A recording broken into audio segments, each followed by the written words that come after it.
এই রমজান মাস আমাদের সামনে আসছে, এবার কোরআনুল কারীমের কদর বেড়ে যাবে। এই কোরআনুল কারীম কি আমরা মসজিদে মসজিদে খতম করব। মানুষ যখন ইন্তেকাল করে, মানুষ যখন মারা যায়, কোরআনুল কারীম দিয়ে আমরা খতম করে তাকে বিদায় দেই। তাহলে এই কোরআনুল কারীম আসলে এসেছে জীবিত মানুষের জন্য, বলেন ঠিক কিনা? এই কোরআনুল কারীম যদি আপনি তেলাওয়াত করেন সওয়াব হবে, কোনো সন্দেহ নাই, কিন্তু কোরআনুল কারীমের হক আদায় হবে না, হক আদায় হবে না, হক আদায় হবে না, বলেন ঠিক কিনা? এই কোরআনুল কারীমের হক আদায় করতে হলে কি হবে? মিনাল মাহাদে ইলাল লাহাদে, জন্মদোলনা থেকে কবর পর্যন্ত একজন মানুষের ব্যক্তি জীবন, পারিবারিক জীবন, সামাজিক জীবন, রাষ্ট্রীয় জীবন, আন্তর্জাতিক জীবন, তার ব্যক্তি জীবন, পারিবারিক জীবন, সামাজিক জীবন, ছেলের সাথে কিরকম আচরণ হবে, বউয়ের সাথে কিরকম আচরণ হবে, বউ শাশুড়ির আচরণ কিরকম হবে, পরিবার কিভাবে চলবে, সমাজ কিভাবে চলবে, রাষ্ট্র কিভাবে চলবে। আল্লাহ রাব্বুল আলামিন বলেন তিবিয়ানাল লিকুল্লি শাই, আমি কোরআনুল কারীমে সব কিছু দিয়েছি। চিৎকার দিয়ে বলেন আল্লাহু আকবার। সেই কোরআনুল কারীমকে আমরা এখন তাবিজের কিতাব বানাইছি। সেই কোরআনুল কারীমকে আমরা এখন তাবিজের কিতাব বানাইছি, খতমের কিতাব বানাইছি। কোরআনুল কারীম এসেছে আপনার দলিল হিসাবে। আপনার জমিনটা যখন সিএস এবং বিএস যখন খতিয়ানে সব কিছু আপনার, কিন্তু জবরদখল করে যে কেউ যদি আপনার জমিটা বেদখল করে, আপনি তখন আপনার দলিলটা যেভাবে উপস্থাপন করে জমিনটা নিয়ে নেন। এই কোরআনুল কারীম এসেছে আপনার ব্যক্তি জীবন, সামাজিক জীবন, পারিবারিক জীবন, রাষ্ট্রীয় জীবন, রান্নাঘর থেকে সংসদ ভবন কিভাবে আপনার চলবে, সব কিছুর দলিল হচ্ছে কোরআন, বলেন ঠিক কিনা? আপনার সেই জমিটা আজকে বেদখল করে নিল, তাদের উদ্দেশ্য হলো তোমার অবস্থান হচ্ছে মসজিদ এবং মক্তব নিয়ে, তোমরা ওটা নিয়ে পড়ে থাকো, দুনিয়ার সকল কিছু আমরা কোরআন ছাড়া চালাবো, বলেন ঠিক কিনা? কাল কিয়ামতের ময়দানে আল্লাহ রাব্বুল আলামিনের কাছে আসামির কাঠগড়ায় দাঁড়াতে হবে। কোরআনুল কারীমের ছাত্র হিসাবে আমি আপনাদের কাছে আহ্বান জানাবো, আপনি পারেন বা না পারেন, একটা জিনিস আজকে শুরুতেই বলে যায়, সেটা হচ্ছে সকলে একটু আওয়াজ দিয়ে বলেন এই জমিনের মালিক কে? ওই আকাশের মালিক কে? পিছনে যারা আছেন তাদের মনে হয় একটু সন্দেহ আছে, একটু আওয়াজ দিয়ে বলেন তো এই জমিনের মালিক কে? ওই আকাশের মালিক কে? জমিনের মালিক যদি আল্লাহ হয়, আকাশের মালিক যদি আল্লাহ হয়, ক্ষমতার মালিক কে? কিন্তু আল্লাহর সেই ক্ষমতা চলে কি না? না না না, আল্লাহর ক্ষমতায় সব কিছু চললেও আমরা মানুষ হিসেবে আল্লাহর উপর যে জুলুম করেছি, তা হচ্ছে আল্লাহর আইনটাকে বাদ দিয়ে আমরা নিজেরা একটা আইন তৈরি করে নিয়েছি, বলেন ঠিক কিনা? ও বন্ধু, তুমি পারবা কিনা জানি না, তোমার উপর দায়িত্ব এবং কর্তব্য এটা নয় আল্লাহর এই জমিনে আল্লাহর দ্বীন কায়েম করে ফেলবা, এটাও তোমার দায়িত্ব নয়। তোমার দায়িত্ব হচ্ছে মালিকের জমিনে মালিকের মালিকানা প্রতিষ্ঠা করার জন্য চেষ্টা এবং প্রচেষ্টা করা। এটা না করে যদি তুমি ইন্তেকাল করো, এটা না করে যদি তুমি মারা যাও, কাল কিয়ামতের ময়দানে, হাসরের ময়দানে মালিকের সামনে তোমাকে আসামির কাঠগড়ায় দাঁড়াতে হবে, বলেন ঠিক কিনা? আলা লাহুল খালকু ওয়াল আমরু ইনিল হুকমু ইল্লা লিল্লাহ। আল্লাহ বলেন সৃষ্টি যার, আইন চলবে তার। সৃষ্টি কার? আইন চলে কার? আল্লাহর আইন চলে না। আল্লাহর আইন, মসজিদে আল্লাহর আইন চলে, মসজিদে আল্লাহর আইন চলে। এশারের নামাজ আমাদের ইমাম সাহেব, এই মসজিদের খতিব সাহেব সম্ভবত এশারের নামাজ পড়াইছেন। এই এশারের নামাজ হুজুর আজকে ক্লান্ত শ্রান্ত, আজকে মাহফিল অনেক ব্যস্ত, মনে মনে চিন্তা করলেন প্রত্যেক দিন তো 4 রাকাত পড়াই, আজকে একটু 2 রাকাত কমাই দিই। মাহফিল উপলক্ষে সবার সাথে পরামর্শ করলেন না, বা সময়ের সাথে পরামর্শ করলেন, কি বলেন আজকে তো মাহফিল, আমরা একটু ব্যস্ত, আল্লাহ তো দেখতেছেন। এশারের নামাজ প্রত্যেক দিন 4 রাকাত পড়েছি, আজকে 2 রাকাত পড়ে যখন হুজুর যখন আসসালামু আলাইকুম এই শব্দটা বলবে, সাথে সাথে পিছনে মুসল্লি যারা আছেন সাথে সাথে আল্লাহু আকবার বলবে কি নাম, সাথে সাথে তিনাকে থামিয়ে দেবে কি নাম। হুজুর নামাজ শেষ করবেন, শেষ করে যখন বলবেন, শেষ করার আগে এবার সবাই কানাঘুষা করবে। দেখছেন হুজুর মনে হয় নামাজে দাঁড়াই বাড়ির কথা মনে হয়েছে, হুজুর মনে হয় নামাজে দাঁড়িয়ে বেতনের কথা মনে হয়েছে। আরে মাস তো শেষ হয়ে গেছে, আজকে তো মাসের 9 তারিখ, 9 তারিখ না, আজকে মাসের 9 তারিখ, এখনো তো বেতনটা দিল না। কত মানুষের বেতন হয়, কত কর্মচারী বেতন পায়। আজকে মাসের 9 তারিখ, আমি ইমামতি করি, আমি খতিবগিরি করি, আমার সভাপতি সাহেবের চুলা জ্বলে, সেক্রেটারি সাহেবের চুলা জ্বলে, তাদের কোনো বেতনের সমস্যা হয় না। আমি হুজুর, আমার তো বেতন হয় না। আজকে যখন মাহফিল শেষে যখন বাড়ি যাব, পকেটে তো একটা টাকা নাই, হয়তোবা মনে মনে ভাবতে ভাবতে এশারের নামাজ 2 রাকাত। তাহলে হুজুরের মন ঠিক রাখার দরকার আছে না নাই? হুজুরের মন ঠিক রাখতে হলে হুজুরকে ভালো মতো সম্মানী দেওয়ার দরকার আছে না নাই? মাস শেষ হওয়ার আগে হুজুরকে সম্মানী দেওয়ার দরকার আছে না নাই? এবার বললেন হুজুর বুঝি বেতনের কথা মনে পড়ে গেছে, হুজুর বাড়ির কথা মনে পড়ে গেছে। মাত্র 4 মাস আগে, মাত্র 6 মাস আগে বাড়ির থেকে আসছেন, ঠিক না? অনেকে তো হুজুরদেরকে ফেরেশতা মনে করে, ঠিক না? হুজুর এরা মসজিদে ইমামতি করে, মসজিদে খতিবগিরি করে, মুয়াজ্জিন সাহেব, এদের আবার বউ বাচ্চা আছে নাকি, ঠিক না? 3 মাস আগে হুজুরের ছুটি দিলাম, হুজুর শুধু ঘন ঘন ছুটি কাটায়, এরকম আছে না নাই? আছে। এবার হুজুরকে বললেন হুজুর আপনি কাজ কেমনে করলেন? নিয়মিত নামাজ পড়ান, 4 রাকাতের পরিবর্তে 2 রাকাত কেন পড়লেন? হুজুর বললেন আজকে আমি চিন্তা করলাম এতদিন আল্লাহর আইনে 4 রাকাত পড়েছি, আজকে মনে মনে বললাম মাহফিল উপলক্ষে 2 রাকাত বাদ দিয়ে নিজে একটা আইন তৈরি করে 4 রাকাতের পরিবর্তে 2 রাকাত মারে দিছি। যে ব্যক্তি আল্লাহর আইনের কথা বললেই যার ভ্রু কুঞ্চিত হয়ে যায়, চেহারাটা কালো হয়ে যায়, এমনও হুজুরও আছে না নাই?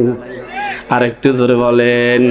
আমি যখন আলোচনা করি আল্লাহর আইনের কথা, দুঃখজনক হলেও সত্য, আমাদের মতো কত দাড়িওয়ালা, কত টুপিওয়ালা মনটা খারাপ হয়ে যায়, না জানি হুজুরের আলোচনা কোন দিকে যার, না জানি বিপদে পড়ে নাকি আশেপাশে তাকিয়ে দেখে যাওয়ার রাস্তাটা ঠিক করে রাখে, হয়তো এই মাহফিলে নাই। বলেন ঠিক কিনা?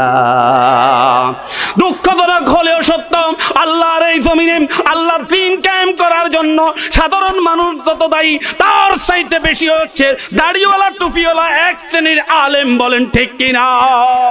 ওরা হলো সরকারি আলেম, ওরা হলো দরবারি আলেম, ওরা হলো সুবিধাবাদী আলেম, গোলালি মরকা হুজুর আছে না নাই? আল্লাহ মাফ করুক, আমাদের সবাইকে বলতে চাচ্ছিলাম হুজুর এশারের নামাজ 4 রাকাতের পরিবর্তে 2 রাকাত বানাইছে। হুজুর আজকে আল্লাহর আইনটা বাদ দিয়ে নিজের আইনে মসজিদ চালাইতে চাইছে। সমস্ত মুসল্লি সমস্যারে বললেন না না না হুজুর, আল্লাহর আইন ছাড়া আপনার তৈরি করা আইন এই মসজিদে চলবে না। বলেন ঠিক কিনা? কিন্তু ওই ব্যক্তিটা এশারের নামাজে প্রতিবাদ করে, জোহরের নামাজে প্রতিবাদ করে, ফজরের নামাজে প্রতিবাদ করে, যখন ফেনী কোর্ট মসজিদে যায়, যখন ফেনী জজ কোর্টে যায়, তখন সেখানে কি আল্লাহর আইন আছে না নাই? ওখানে তো ব্রিটিশ আইন, ওখানে তো ব্রিটিশেরা যে আইন তৈরি করেছে ওই আইনে চলতেছে। এই ব্যক্তিটা মনে করলো, একবার মনে করলো না, মসজিদ যদি আল্লাহর আইনে চলে, সমাজ তো আল্লাহর আইনে চলা দরকার, ঘরটা আল্লাহর আইনে চলা দরকার, বোর্ড অফিসটাও আল্লাহর আইনে চলা দরকার, কোর্টটাও আল্লাহর আইনে চলার দরকার আছে না নাই? আমাদের সেক্রেটারিয়েট, আমাদের বঙ্গভবনে আল্লাহর আইন দরকার আছে না নাই? সুতরাং যারা মসজিদে আল্লাহর আইন মানেন, ব্যক্তিগত জীবনে আল্লাহর আইন মানেন না, পারিবারিক জীবনে আল্লাহর আইন মানেন না, সমাজ জীবনে আল্লাহর আইন মানেন না, কোর্ট কাছারিতে আল্লাহর আইন মানেন না, যারা রাষ্ট্রীয় জীবনে আল্লাহর আইন মানেন না, তাদের কথা এবং কাজে কোনো সাদৃশ্য নাই। বলেন ঠিক কিনা? এবার আমি আপনাদের সামনে বলি, তাহলে আল্লাহর এই জমিনে আল্লাহর দ্বীন কায়েম হোক আমরা চাই কি চাই না? আপনাদের মনে কষ্ট যাচ্ছে? আমি কোরআনের যে আয়াতটা তেলাওয়াত করছি একটু কথা বলতে পারবো? আপনারা শুনবেন তো ইনশাআল্লাহ? আজকে আমার বিষয়টা হচ্ছে গীবত। কোন বত? গীবত।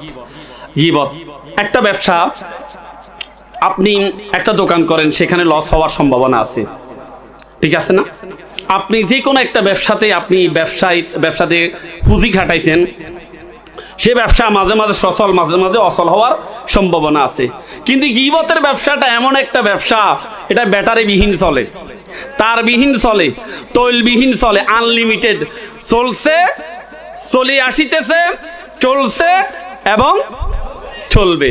গীবত আমাদের সমাজে আছে না নাই? এই গীবতের ভয়াবহ থেকে রক্ষা পাওয়ার দরকার আছে না নাই? তাহলে শেষ পর্যন্ত থাকবেন ইনশাআল্লাহ। আমি কোরআন এবং হাদিস থেকে কথা বলবো। আমরা সবাই আমাদের আওলাদ রাসূল এর সাথে হাতে হাত মিলাই মোসাফা করব ইনশাআল্লাহ। কাল কিয়ামতের ময়দানে আল্লাহ রাব্বুল আলামিনকে বলবো, রসুলকে বলবো, রসুল আপনার বংশধরের যে মানুষটা মাহফিলে এসেছিল, আমি তোমাকে দেখি নাই, তোমার আওলাদ রাসূলকে দেখেছি। তোমার বংশধরের একজন মানুষকে আমি দেখেছি, তার সাথে আমি হাত মিলাইছি। এ কথা বললেই, কেননা আমাদেরকে তো আল্লাহ রাব্বুল আলামিন জান্নাত দিবেন আমাদের উসিলার মাধ্যমে, আল্লাহর রহমতের মাধ্যমে। আমল দিয়ে আমরা কেউ জান্নাতে যেতে পারবো না, বলেন ঠিক কিনা? আল্লাহ যদি একদিনের হিসাব নেন, রব্বুল আলামিন যদি একদিনের হিসাব নেন, কোনো দিনের দরকার নাই, একদিনের হিসাব আল্লাহ রাব্বুল আলামিন যদি আমাদের থেকে নেন, এই মাহফিলে যারা আছেন সবাই একটু সাহস করি বলেন, একজন দাঁড়াই বলেন, হুজুর আমি আল্লাহর কাছে একদিনের হিসাব দিয়ে জান্নাতে যেতে পারবো? পারবেন? সাইয়্যিদানা আয়েশা সিদ্দিকা রাদিয়াল্লাহু তাআলা আনহা আল্লাহর নবীকে প্রশ্ন করলেন, হুজুর আল্লাহ রাব্বুল আলামিনের কাছ থেকে সহজ হিসাব কি? আয়েশা সিদ্দিকা রাদিয়াল্লাহু তাআলা আনহু বললেন, আনহাকে রাসূল শিখিয়ে দিলেন, আল্লাহুম্মা হাসিবনা হিসাবান ইয়াসীরা, জমা আল্লাহুম্মা হাসিবনি হিসাবান ইয়াসীরা। আয়েশা তুমি সব সময় মালিকের কাছে বলো, মালিক গো তুমি দয়া করে আমার হিসাবটা সহজ করে দাও। সহজ হিসাব কি? আল্লাহ রাসূলকে প্রশ্ন করা হলো, সহজ হিসাব কি? নবীজি বললেন, সহজ হিসাব হচ্ছে আল্লাহ রাব্বুল আলামিন যার কাছে, যাকে আল্লাহ জান্নাত দিবেন, তার কাছ থেকে কোনো হিসাব নিবেন না। আল্লাহ রাব্বুল আলামিন বলবেন, যা তোর কোনো হিসাব দরকার নাই, তুই জান্নাতে চলে যা। যদি আল্লাহ রাব্বুল আলামিন কাউকে যদি বলেন তুই হিসাব দে, তাহলে শেষ। কারণ আল্লাহর কাছে হিসাব দিয়ে কেউ জান্নাতের আশা করা যাবে না। আমার প্রিয় ভাইরা, তিলাওয়াতকৃত আয়াতের অর্থ বলছি। আল্লাহ রাব্বুল আলামিন বলতেছেন, হে ঈমানদারেরা, তোমরা অধিক পরিমাণ ধারণা থেকে বিরত থাকো। নিশ্চয়ই অধিক ধারণা কোন ধারণা পাপ। আর তোমরা একে অপরের পিছনে তথ্য অনুসন্ধান করার জন্য তোমরা লেগে থেকো না। আর তোমার ভাইয়ের পশ্চাতে তুমি গীবত করো না। তোমাদের মাঝে কেউ কি আসম কোন মৃত ভাইয়ের গোস্ত খাবে? বরং তো এটা তোমরা অপছন্দ করো। আল্লাহকে ভয় করো। নিশ্চয় আল্লাহ রাব্বুল আলামিন তাওবা কবুলকারী, তিনি রহমানুর রহিম। আমার প্রিয় ভাইয়েরা, আমরা সবাই মুসলমান। সবাই আওয়াজ দিয়ে বলুন তো, আমরা সবাই কোন মান? আর একটু জোরে বলেন, আমরা সবাই মুসলমান। আল্লাহ রাব্বুল আলামিন এই পৃথিবীতে আমাদেরকে মুসলমান হিসেবে সৃষ্টি করেছেন। আমাদের জন্মসূত্রে আমরা মুসলমান হয়ে গেছি।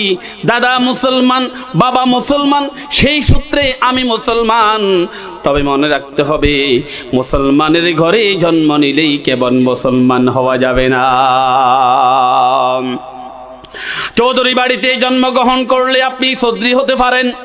ভুইয়া বাড়িতে জন্মগ্রহণ করলে আপনি ভুইয়া হতে পারেন। কিন্তু মুসলমানের ঘরে জন্মগ্রহণ করলে আপনি মুসলমান হতে পারবেন না। মুসলমান হচ্ছে ওই ইঞ্জিনিয়ারের মতো, যে ইঞ্জিনিয়ার তিনি ইঞ্জিনিয়ারিং পাস করে তিনি ইঞ্জিনিয়ার হয়েছেন, কিন্তু তার ছেলেটা যদি বাবার মতো যদি পড়াশোনা যদি ইঞ্জিনিয়ারিং কলেজে যদি না পড়ে, তাহলে ইঞ্জিনিয়ারের ছেলে ইঞ্জিনিয়ার হতে পারবে কিনা? আর একটু জোরে বলেন, পারবে কিনা? পারবে না। ইঞ্জিনিয়ারের ঘরে জন্মগ্রহণ করলে ইঞ্জিনিয়ার হওয়া যায় না, হওয়া যায় না, হওয়া যায় না। তেমনি মুসলমানের ঘরে জন্মগ্রহণ করেই শুধুমাত্র নাম দিয়ে মুসলমান হওয়া যাবে না, বলেন ঠিক কিনা? হরে কৃষ্ণ দাস আর আব্দুর রহমান, দুই জনের নামের ব্যবধানের কারণে আল্লাহ রাব্বুল আলামিন যদি নামের ব্যবধানের কারণে কাউকে জান্নাত দেন, কাউকে যদি জাহান্নাম দেন, এটা আল্লাহর শান না, এটা আল্লাহর সুন্নাহ না। প্রিয় ভাইরা, আল্লাহ রাব্বুল আলামিন মুসলমান হিসাবে আমাদেরকে সৃষ্টি করে। তিনি বলেন, আল মুসলিম আকুল মুসলিম লা ইউজলিমহু ওয়া লা ইউসলিমহু। এক মুসলমান আরেক মুসলমানের ভাই। সুবহানাল্লাহ।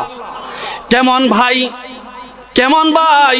লা ইউজলিমুহু ওয়া লা ইউসলিমুহু, সে তার মুসলমান কোন ভাইয়ের উপর জুলুম করবে না এবং কোন মাজলুম ভাইকে জালিমের হাতে তুলে দেবে না। এজন্য দেখেন, ফিলিস্তিনের মুসলমানের সাথে আমাদের আত্মার কোনো সম্পর্ক নাই, ব্লাড কানেকশন নাই, এতটুকুন পরিচয়, তারা মুসলমান আমরাও মুসলমান। এই ফিলিস্তিনের মুসলমানদের উপর যখন ইসরায়েলি হানাদার বাহিনী যখন আক্রমণ করে, যখন দেখি বোমার পর বোমা ফেলে হামাসের মুজাহিদদেরকে আল্লাহর জমিন থেকে বিদায় করে দিচ্ছে, যখন দেখি এই ফিলিস্তিনের উপর হামলা চালাই আমাদের অবশ শিশুদেরকে রক্তাক্ত করে ফেলতেছে, শহীদের রক্তে যখন ওই হামাসের জমিন শহীদের রক্তে যখন ফিলিস্তিনের জমিন যখন রক্তাক্ত হয়, অটোমেটিকলি একজন মুসলমান হিসাবে বাংলাদেশে আমার কলিজায় রক্তক্ষরণ হয়। আল মুসলিম আখুল মুসলিম লা ইউজলিমুহু ওয়া লা ইউসলিমুহু। আল্লাহর নবী বলেন, তোমরা মুসলমান, পরস্পরের তোমাদের সম্পর্ক হচ্ছে তোমরা ভাই ভাই। একজন ফিলিস্তিনি মুসলমান সেখানে, আবার এখানে আমি একজন মুসলমান ভাই, দুইজনে কোনো বিনা তারে একজন ভাই যখন আঘাতপ্রাপ্ত হয়, আমি আঘাতপ্রাপ্ত হই, বলেন ঠিক কিনা? ইস্তাকা আইনুহু ইস্তাকা কুল্লুহু, ইস্তাকা রাসুহু ইস্তাকা কুল্লুহু কাজাসাদিন ওয়াহিদিন। আল্লাহর নবী বিশ্ব নবী বলেন, ও মুসলমান, ও উম্মত, তোমরা একে অপরের সম্পর্ক কি জানো? তোমরা একে অপরের সম্পর্ক হচ্ছে একটা দেয়ালের মতো, একটা জিদারের মতো, একটা ওয়ালের মতো। তোমরা হচ্ছে একটা দেহ, সমস্ত মুসলমান মিলে একটা দেহ। সুবহানাল্লাহ, কথা বুঝছেন? সমস্ত মুসলমান মিলে একটা কাজাসাদিন ওয়াহিদিন, একটা দেহের মতো। সুবহানাল্লাহ, আরেকটু জোরে বলেন না, আরেকটু জোরে বলেন না সুবহানাল্লাহ। ইস্তাকা আইনুহু ইস্তাকা কুল্লুহু। আল্লাহর নবী বলেন, চোখ ব্যথা করলে যেভাবে পুরা দেহটা ব্যথা করে, তোমার মুসলমান যদি ব্যথা প্রাপ্ত হয় তোমার নিজেও ব্যথা পাবে। ইস্তাকা রাসুহু ইস্তাকা কুল্লুহু। যখন একজন মানুষের যখন মাথা যখন ব্যথা শুরু করে দেয়, তখন তার সমস্ত দেহটা যেভাবে ব্যথা শুরু হয়, একজন মানুষ যখন তার মাথায় যখন ব্যথা অনুভব করে, সমস্ত দেহটা তার যেভাবে ব্যথা অনুভব করে, তেমনি ভাবে একজন মুসলমান যখন আঘাতপ্রাপ্ত হয়, তখন আরেকজন মুসলমান তার হৃদয়ে আঘাতপ্রাপ্ত হয় এবং তার চোখ দিয়ে অনবরত মুসলমান ভাইকে বাঁচানোর জন্য মুসলমান ভাইয়ের প্রতি আন্তরিকতার কারণে তার দুই অশ্রু থেকে অশ্রু ঝরে, বলেন ঠিক কিনা? আল্লাহর নবী বিশ্ব নবী মুহাম্মদুর রাসূলুল্লাহ সাল্লাল্লাহু আলাইহি ওয়াসাল্লাম বলেন, আল মুমিনু মিরাতুল মুমিন। একজন মুসলমান আরেকজন মুসলমান, একজন মুমিন আরেকজন মুমিনের জন্য ভাই, একজন মুমিন আরেকজন মুমিনের উদাহরণ হচ্ছে মিরর তথা আয়নার মতো। সুবহানাল্লাহ। একজন ভাই যখন কোন ভাইয়ের যখন দোষ ত্রুটি দেখবে, তখন শরীয়ত বলে তুমি তাকে দরদ মাখা হৃদয়ে দিয়ে একান্তভাবে তার দোষটা তুমি তাকে ধরিয়ে দিবে।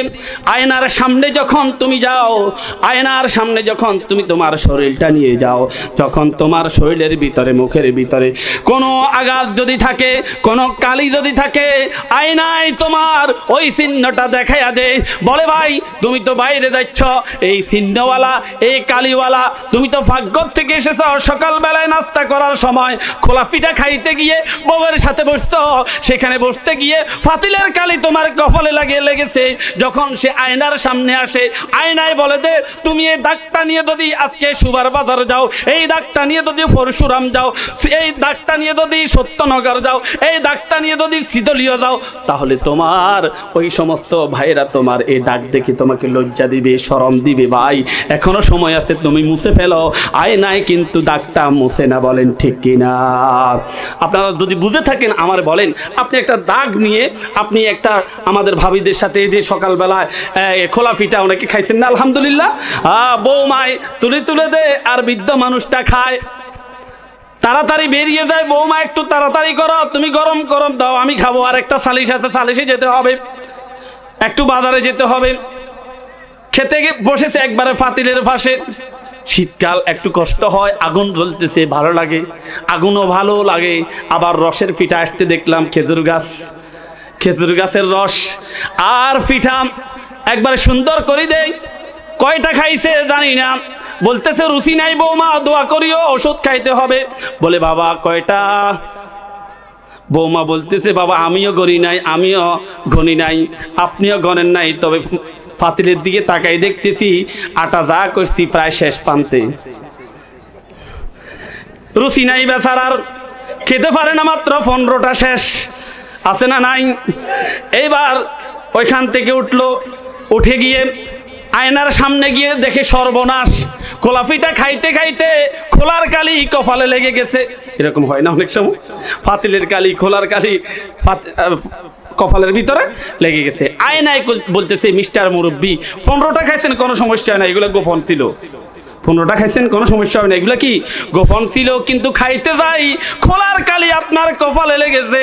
এই কালি নিয়ে যদি সুবার বাজারে যান, আপনার নাতিরা দেখলে আপনাকে লজ্জা দিবে। লজ্জা থেকে যদি বাঁচতে যান, খোলার কালি মুছে বাজারে যান, ঠিক না? মুরব্বী যদি বলে না তুমি মুছে দিবা, তুমি দেখাইলে কেন? খোলায় আয়না বলবে আমার কাজ হচ্ছে ধরিয়ে দেওয়া, মুসার দায়িত্ব হচ্ছে আপনার, বলেন ঠিক কিনা? আল্লাহর নবী বলেন এক মুসলমান, এক মুমিন আরেক মুমিনের সাথে সম্পর্ক হচ্ছে আয়নার মতো। আয়না যেভাবে মুরব্বীকে কালিটা ধরিয়ে দিল, আয়নায় যেভাবে যুবককে কালিটা ধরিয়ে দিল, আয়নায় যেভাবে দায়িত্বশীলকে ধরিয়ে দিল, আয়নায় যেভাবে চেয়ারম্যান সাহেবকে ধরিয়ে দিল, আয়নায় যেভাবে মেম্বার সাহেবকে ধরিয়ে দিল, আয়নায় যেভাবে মুছে দেয় নাই, মুসার দায়িত্ব হচ্ছে চেয়ারম্যান মহোদয়ের, মুসার দায়িত্ব হচ্ছে মেম্বার মহোদয়ের, মুসার দায়িত্ব হচ্ছে বৃদ্ধ বাবাজির, মুসার দায়িত্ব হচ্ছে আমার যুবকের। তেমনি ভাবে মুমিনের সামনে যখন কোন মুমিনের দোষ ত্রুটি ধরা পড়বে, যুবকের সাথে যুবকের সম্পর্ক অত্যন্ত গভীর, কিন্তু দেখেন আজকাল তার মতি গতি বালা না। একমাত্র একসাথে হাঁটতে গেলে হঠাৎ করে একটা মিস কল যখন আসে, পিছনে চলে আসে, বলে তুই সামনে যা আমি পিছনে আছি। হঠাৎ করে স্ক্রিন খেয়াল করে নাই, ঘুরাই পারে নাই, দেখলো একটা মেয়ের ছবি, এবার বলতেছে ভাই আজকে কয়েকদিন তোমার সাথে হাঁটি, মাইন্ড যদি না করো তোমাকে একটা কথা বলি, আমার মনে হচ্ছে তোমার নামাজ কালমায় গাফিলতে চলে আসছে। আগের মতো তুমি কোরআন তেলাওয়াত করো না, আগের মতো তুমি হাদিস পড়ো না, আগের মতো তুমি প্রোগ্রাম দিতে যাও না। তোমার কাছে আমার পুরা সন্দেহ লাগতেছে ভাই, মনে কষ্ট নিও না, তুমি আর আমি একসাথে আছি ভাই রে ভাই, আমার মনে হচ্ছে কোন নারীর খপ্পরে তুমি পড়েছ। ভাই তোমাকে বলি, যেই নারী সৃষ্টি করে আল্লাহ রাব্বুল আলামিন, এর রাসূল সাল্লাল্লাহু আলাইহি ওয়াসাল্লাম বলেছেন নারীর পায়ের নিচে জান্নাত, মেয়ের পায়ের নিচে জান্নাত। আবার ওই নারী সম্পর্কে আল্লাহ বলেছেন ইন্না কাইদা কুন্না আযীম, নারীদের ষড়যন্ত্র বড় মারাত্মক, নারীদের ষড়যন্ত্র বড় মারাত্মক, বলেন ঠিক কিনা? ভাই রে ভাই তোমাকে একটা মনে মনে কথা বলি, তোমার কানে কানে কথা বলি, একান্তে কথা বলি, এই নারীর কারণে কত ভালো মানুষ পথভ্রষ্ট হয়ে গেছি। এই নারীরা ইউসুফ আলাইহিস সালাতু ওয়াস সালামকে জেল খাটাই ছাড়ছে। এই নারীরা মুহাম্মদুর রাসূলুল্লাহ সাল্লাল্লাহু আলাইহি ওয়াসাল্লামকে ২০ পানে হত্যা করতে তারা উদ্যত হয়েছে।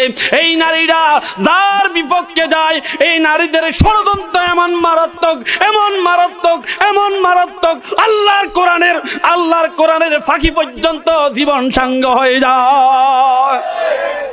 তোমাকে একটা কথা বলি ভাই, এই পৃথিবীতে যত ফিতনা তৈরি হয়েছে নারীদের কারণে, আল্লাহ নারীদেরকে সম্মান দিয়েছেন, তারা সম্মানের পাত্র।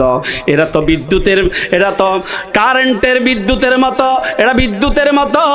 এই কারেন্টের বিদ্যুৎ যদি তার ভিতরে যদি আবদ্ধ থাকে তাহলে এটা আলো জ্বালাবে, আর যদি এই কভারের ভিতরে যদি বিদ্যুতের তার যদি না থাকে, এটা কোথাও যদি ছিঁড়া থাকে বা খোলা থাকে, যেই কোনো মানুষ, যেই বিদ্যুৎ মানুষকে আলোকিত করে, ওই বিদ্যুৎ আবার মানুষকে দুনিয়া থেকে বিদায় করে কবরে পৌঁছাই দিয়ে, বলেন ঠিক কিনা?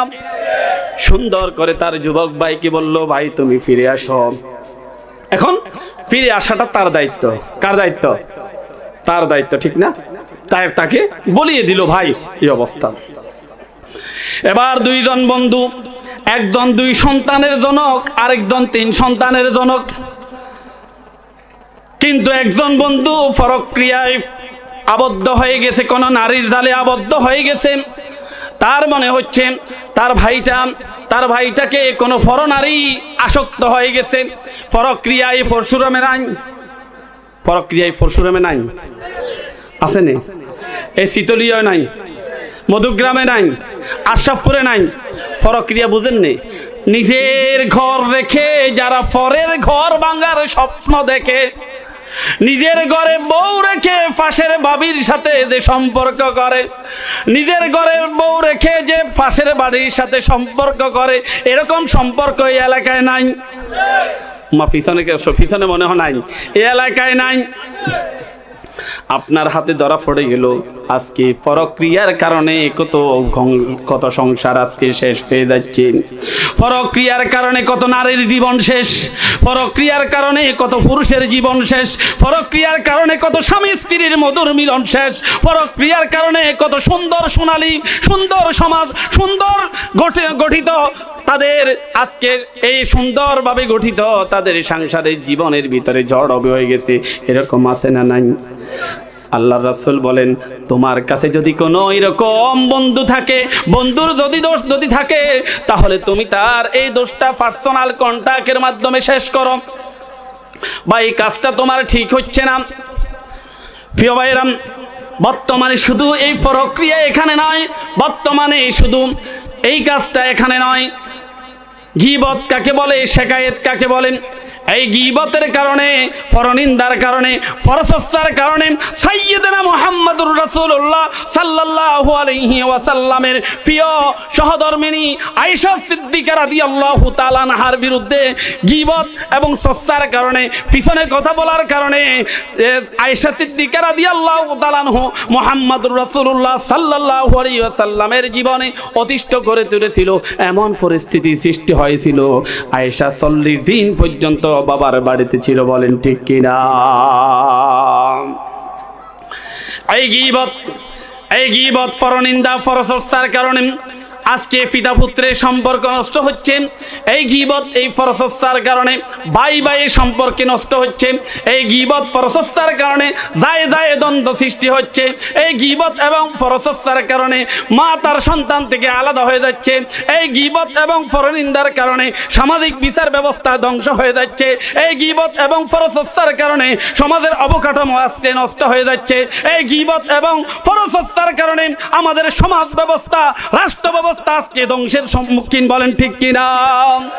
আমার প্রিয় ভাইরাম, আল্লাহ রাসূল বিশ্বনবী মুহাম্মদুর রাসূলুল্লাহ সাল্লাল্লাহু আলাইহি ওয়াসাল্লাম নামাজ পড়ে যখন মুখ ফিরালেন, সাইয়েদনা ওমর দাঁড়িয়ে গেলেন, ইয়া রাসূলুল্লাহ, ইয়া হাবিবাল্লাহ, একটা বিষয় লক্ষ্য করছেন নাকি? আমার নবীজি বলতেছেন, ওমর বলো। বলতেছেন, আল্লাহর নবী আপনি বলেছেন তোমরা যখন নামাজের সময় হবে দৌড়িয়ে দৌড়িয়ে আসবা না, নামাজ শেষ যখন হবে তখন সাথে সাথে বেরিয়ে যাবে না, কিছুক্ষণ মসজিদে অপেক্ষা করবা, এটাকে রিবাত বলে। আবার যখন নামাজের আগে আসবা আর তোমরা মসজিদে ঢুকে 2 রাকাত নামাজ আদায় করবা। কথা আমার না রাসূলের? ইয়া রাসূলুল্লাহ, ইয়া হাবিবাল্লাহ, আজকে কয়েকদিন আমি লক্ষ্য করেছি আমরা সবাই আপনার প্রিয় সাহাবী আব্দুল্লাহ আনসারী, একটু জোরে বলেন নাম কি? সবাই একটু বলুন, যুবকেরা, এটা তোমাদের জন্য, একটু বলো তো নাম কি?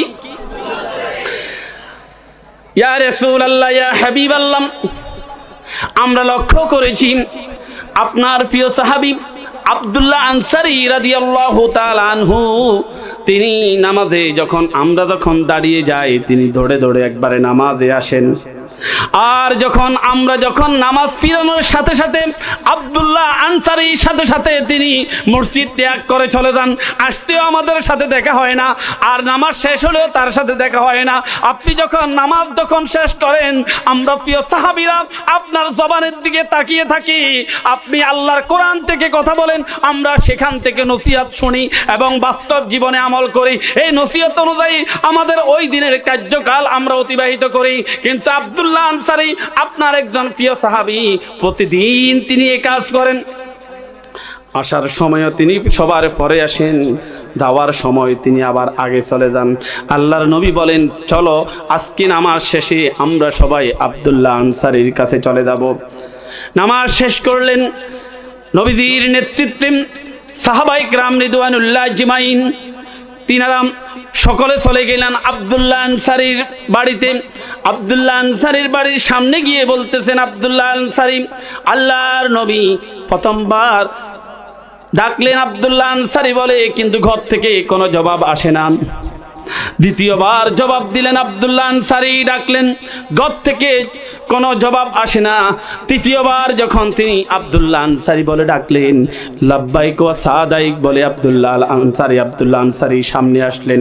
ইয়া রাসূলুল্লাহ, ইয়া হাবিবাল্লাহ, আমি উপস্থিত হয়েছি নবী গো, আমি আপনার সামনে উপস্থিত হয়েছি। আল্লাহর নবী বলেন, আব্দুল্লাহ আনসারী, তোমার বিরুদ্ধে গীবতের চর্চা হচ্ছে। গীবত কাকে বলেন? যিকরু আখাকা বিমা ইয়াকরাহ, যেই কথাটা তোমার ভাইয়ের মাঝে আছে, যে দোষটা তোমার ভাইয়ের মাঝে আছে, তুমি তার অবর্তমানে সেটা অন্যের কাছে বললে, যেটা তোমার ভাই শুনলে তোমার মনে কষ্ট যাবে, ইহাকে গীবত বলে। বলেন ঠিক কি না? আল্লাহর নবী গীবতের সংজ্ঞা দিলেন, আতাদরুনা মাআল গীবা, গীবা কাকে বলে, গীবত কাকে বলে? আল্লাহর রাসূলের সাহাবীরা বললেন, আল্লাহু আ'লামু, আল্লাহু ওয়া রাসূলুহু আ'লামু, আল্লাহ এবং তার রাসূল ভালো জানেন। আল্লাহর নবী বলেন, গীবত হচ্ছে যিকরু আখাকা, তুমি তোমার ভাইয়ের কথা, সেই কথাটা তুমি অন্যের কাছে বর্ণনা করলা, বিমা ইয়াকরা, যেই কথাটা শুনলে তোমার ভাইয়ের মনে কষ্ট যাবে, এটাকে গীবত বলে। আল্লাহর নবী বলেন, সাইয়েদনা ওমর সহ সাহাবায়ে কেরাম রিদওয়ানুল্লাহ আজমাইন তোমার বিরুদ্ধে অভিযোগ এনেছে, এলিগেশন এনেছে, তোমার বিরুদ্ধে মামলা দায়ের করেছে আমার আদালতে। কি মামলা, কি এলিগেশন? ইয়া রাসূলুল্লাহ, ইয়া হাবিবাল্লাহ, আমার বিরুদ্ধে ওনাদের এলিগেশন কি, আমার বিরুদ্ধে অভিযোগ কি? আল্লাহর নবী বলেন, তুমি প্রত্যেক দিন নামাজের ভিতরে দৌড়িয়ে নামাজের জামাতে শরীক হও, আর জামাত যখন শেষ হয় একটু অপেক্ষা না করে তুমি সাথে সাথে বাড়িতে চলে আসো। আব্দুল্লাহ আনসারী দুই চোখের পানি ফেল ফেল করে ফেলে দিলেন, চোখের পানিতে বুক ভেসে যায়। ইয়া রাসূলুল্লাহ, ইয়া হাবিবাল্লাহ, আমার মন চায় আপনার পবিত্র জবান থেকে নসিহত শুনি, আমারও মন চায় আপনার জবান থেকে আমি যেন কোরআনের কথাগুলা শুনি। ইয়া রাসূলুল্লাহ, কিন্তু আমার স্বাদ আছে, কিন্তু সাধ্য নাই। ইয়া রাসূলুল্লাহ, আপনি আমাকে 3 বার ডেকেছেন, কিন্তু আমি আপনার প্রথম ডাক শুনেছি, কিন্তু আসতে পারি নাই। হুজুর, আপনি আমাকে শুনাইছেন, বান্দা যখন নামাজে দাঁড়ায় তখন আল্লাহ এবং বান্দার মাঝে কোনো হিজাব থাকে না, পর্দা থাকে না, আল্লাহর বান্দার মাধ্যমে সরাসরি কানেকশন হয়ে যায়। হুজুর গেছেন মেহরাজে, মেহরাজে আল্লাহর সাথে কথা বলতেন। আল্লাহর রাসূল, আপনি আমাদেরকে বলেছেন তোমাদের মেহরাজ হচ্ছে জায়নামাজের বিছানা, তোমাদের মেহরাজ হচ্ছে নামাজের বিছানা। তোমরা যখন জায়নামাজে দাঁড়াও তখন আল্লাহ তোমাদের সাথে সরাসরি কথা বলা শুরু করে দেন। ইয়া রাসূলুল্লাহ, ইয়া হাবিবাল্লাহ, আপনি যখন আমাকে ডাকছেন তখন আমি প্রথম ডাকটা শুনেছি, কিন্তু আমি আমার স্ত্রীকে আমার পরনের কাপড়টা দিয়েছি, তারপর আমি গর্তের ভিতরে ঢুকে দিয়েছি। আমার এই যে জামা দেখতেছেন, এই পরনের কাপড়টা ছাড়া আমার কোনো ভালো কাপড় নাই। ইয়া রাসূলুল্লাহ, ইয়া হাবিবাল্লাহ, আমার এই পরনের কাপড়টা আমার স্ত্রীকে দিয়েছি। আমি নামাজ থেকে আসি, আমার স্ত্রীকে আমি এই আমার পোশাকটা, আমার কাপড়টা আমার স্ত্রীকে দিয়েছি। আমার স্ত্রী এসে তিনি নামাজে দাঁড়ায় গেছেন, তার নামাজ শেষ না হওয়া পর্যন্ত আমি তার পোশাকটা নিতে পারতেছি না, আর আপনার সামনে আসার মতো কোনো পোশাক আমার নাই। ইয়া রাসূলুল্লাহ, ইয়া হাবিবাল্লাহ, নামাজ যখন শেষ হলো, দ্বিতীয়বার যখন আপনি আমাকে ডাকলেন, তখন আমার স্ত্রী কাপড় পরিবর্তন করেছে। আমার স্ত্রী নামাজ শেষ করে সে গর্তের ভিতরে ঢুকে গেছে। আমি গর্ত থেকে উঠে তার পরিহিত কাপড়টা পরিধান করে আপনার কাছে এসেছি। ইয়া রাসূলুল্লাহ, ইয়া হাবিবাল্লাহ, আমি নামাজে ফরজ হওয়ার কারণ হচ্ছে আমি যখন নামাজে যাওয়ার জন্য যখন প্রস্তুত হই, আমার স্ত্রী আমার কাপড়টা তার কাপড়টা আমাকে দেয়, আমি সেই কাপড় পরিধান করে মসজিদে আসি। আর যখন আমি নামাজ শেষ করি, তখন আমার মনে মনে থাকে আমি তো নামাজ আদায় করেছি, তাহলে আমার স্ত্রী কোথায়? আমার স্ত্রীও তো নামাজ আদায় করবে। এজন্য আপনার দিকে না তাকাইয়া, নসিহার দিকে না তাকাইয়া দ্রুত বাড়ির দিকে চলে আসি, আমার পরিহিত কাপড়টা আমার স্ত্রীকে দিয়ে দেই, আর ওই আমার সেই কাপড় দিয়ে আমার স্ত্রী সালাত আদায় করে, নামাজ আদায় করে। সুবহানাল্লাহ। আল্লাহর নবী চোখ থেকে পানি দরদর করে পড়তেছেন। আল্লাহর নবী বলেন, ওমর, যারা আমার আব্দুল্লাহ আনসারীর বিরুদ্ধে গীবত করলা, যারা শিকায়াত করলা, এবার আব্দুল্লাহ আনসারী তোমাদেরকে কি জবাব দিল তোমরা শুনছো নাকি? তাকিয়ে দেখলেন আব্দুল্লাহ আনসারীর সন্তানটা একটা গাছের সাথে শিকল দিয়ে আটকানো, শিকল দিয়ে বাঁধা, শিশু নির্যাতনের আইনে মামলা। আব্দুল্লাহ আনসারীকে জিজ্ঞেস করলেন, আব্দুল্লাহ আনসারী, এই ছেলেটা কার? তিনি বললেন, ইয়া রাসূলুল্লাহ, ইয়া হাবিবাল্লাহ, এই শিশু সন্তানটা আমার। কিন্তু তাকে এভাবে কেন গাছের সাথে বেঁধে রেখেছো? আব্দুল্লাহ আনসারী বলেন, ইয়া রাসূলুল্লাহ, ইয়া হাবিবাল্লাহ, আপনি যদি তাকিয়ে দেখেন, আপনি দেখেন ওই যে একটা খেজুর গাছ, এই খেজুর গাছ এর গোড়াটা হচ্ছে আরেকজনের জায়গায়, আগাটা হচ্ছে আমার জায়গায়। এই গাছ থেকে যখন রসালো খেজুর, পাকা খেজুর যখন পড়ে, তখন আমার ছেলে যদি খায়, এটা তো হারাম, এটা তো মালিকানা আমার না, এটা তো আমার খেজুর না। খেজুর গাছের গোড়া অন্য জায়গায়, আগাটা হয়েছে আমার জায়গায়, এটা তো আরেকজনের খেজুর। আপনি রাসূল বলেছেন, যেই শরীরে হারাম ঢুকে, ওই শরীর আল্লাহর জান্নাতে যাবে না। ইয়া রাসূলুল্লাহ, ইয়া হাবিবাল্লাহ, আপনি বলেছেন যেই শরীরের ভিতরে হারাম ঢুকে, ওই শরীর কোনোদিন জান্নাতের ভিতরে যাবে না। এজন্য আমি আমার সন্তানটাকে বেঁধে রেখেছি জান্নাতের আশায়। আমার সন্তান দুনিয়ার জমিনে কষ্ট করুক, যেন জান্নাত থেকে বঞ্চিত না হয়।